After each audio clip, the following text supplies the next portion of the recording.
Soyez les bienvenus dans cette édition d'information à voir. Deuxième jour du Triduum pascal dans l'archidiocèse d'Abidjan. Le vendredi 2 avril dernier, le révérend père Teki Oli Herman Denis, vicaire à la paroisse Sainte Famille de la Riviera 2, y a officié le chemin de croix, cérémonie de la commémoration de la Passion du Christ. C'était en présence de ses confrères et des paroissiens venus nombreux. Et puis dans cette édition, nous ferons une immersion à l'hôpital Saint-Joseph Moscati de Yamoussoukro, où nous avons rencontré le directeur général, Père Jean de Dieu Belem Bayogo, et le docteur Kwaku Kwame Priva, professeur titulaire de gynécologie à l'université Alassane Ouattara et chef du service de gynécologie obstétrique au sein de l'hôpital. Vendredi saint, deuxième jour du Triduum pascal, l'Église catholique à travers le chemin de croix fait vivre chaque étape de la Passion du Christ aux fidèles chrétiens. Ton visage, le Seigneur, je le recherche. Dans l'après-midi du vendredi 2 avril dernier, le révérend père Teki Oli Herman Denis, en présence de ses confrères, a officié le chemin de croix à la paroisse Sainte Famille de la Riviera 2 dans l'archidiocèse d'Abidjan.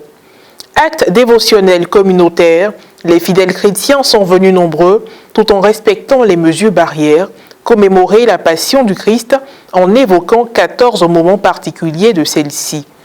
Joseph acheta un linceul, il descendit Jésus de la croix, l'enveloppa dans le linceul et le déposa dans un tombeau qui était creusé dans le roc.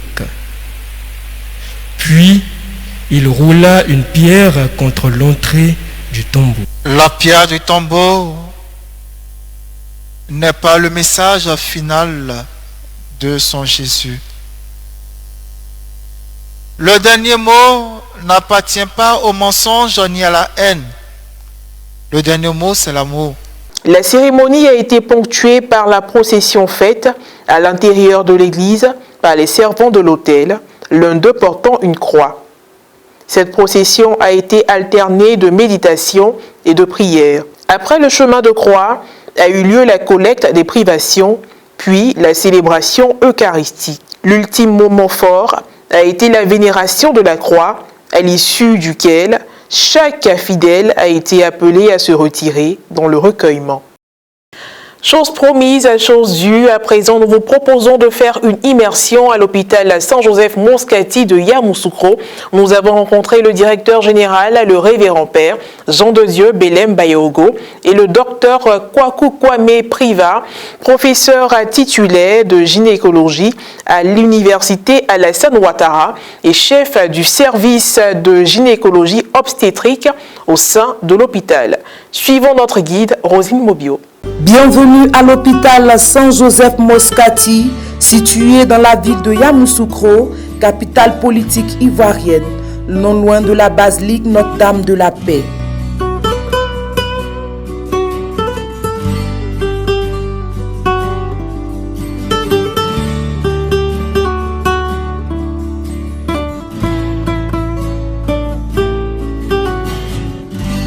Nous sommes reçus par le révérend père Jean de Dieu Belem Bayogo, religieux de Sainte-Camille et directeur général de l'hôpital. Il nous présente l'établissement sanitaire dont il a la charge. L'hôpital catholique Saint-Joseph Moscati est un hôpital qui est né de la volonté du président fondateur Félix Houphouët-Boigny, qui a voulu, en plus de la basilique, offrir une œuvre sociale à la population de la Côte d'Ivoire.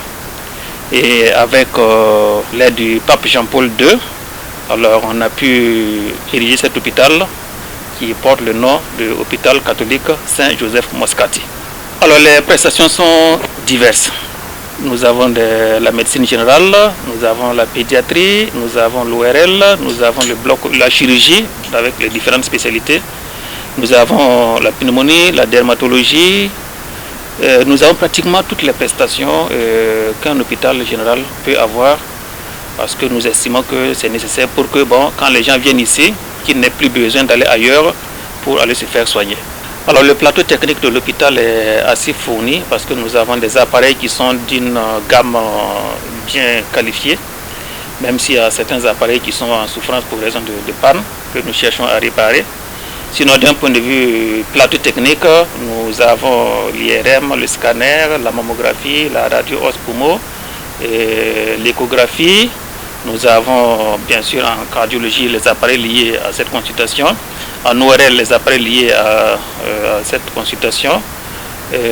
Nous avons aussi un cabinet dentaire, aussi des appareils liés aux soins dentaires. Alors le corps médical est composé et de religieux et de laïcs, et disons c'est un corps médical qui ne tient pas compte du statut religieux. Nous avons des chrétiens catholiques, des chrétiens protestants, nous avons des musulmans, nous avons des gens qui sont de la religion traditionnelle, donc nous avons un ensemble de personnel hétérogène. Alors à l'heure actuelle, il faut dire que l'hôpital est très bien fréquenté. Nous sommes à notre 7e année d'existence. Et au début, ce n'était pas aussi simple que ça, parce que quand les gens voyaient la structure, ils se disaient que c'est une structure réservée à une élite. Mais au fur et à mesure que le temps passe, et avec la communication, les gens ont compris qu'en fait, c'est une structure qui est ouverte à tout le monde. Au sein de l'hôpital Saint-Joseph Moscati, il a également une chapelle. Ne l'oublions pas, il s'agit d'un hôpital catholique.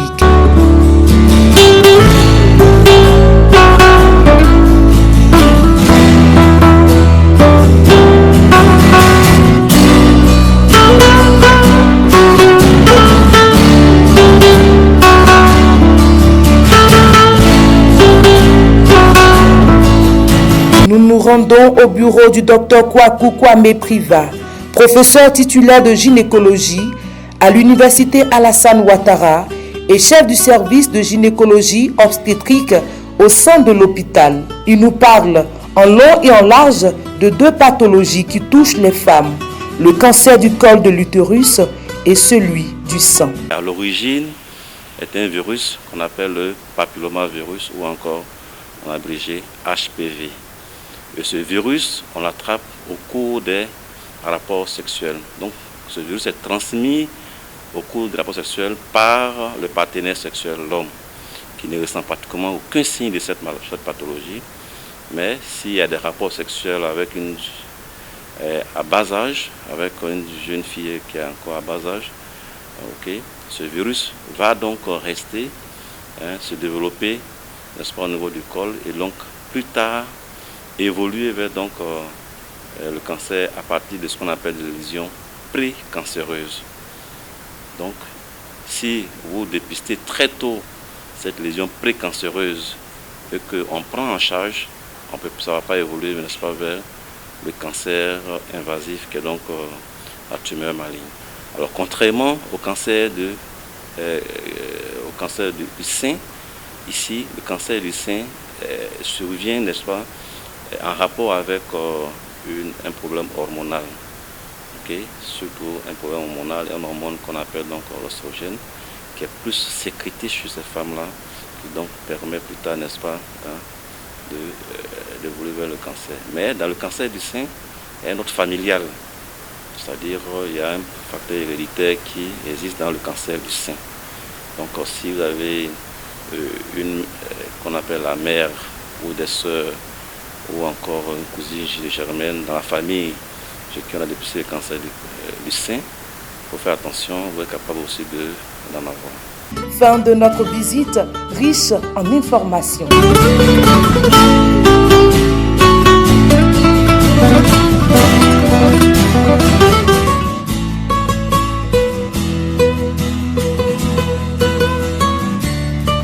Et voilà, c'est tout pour cette édition d'information. Merci pour votre aimable attention. Que Dieu nous garde. À bientôt.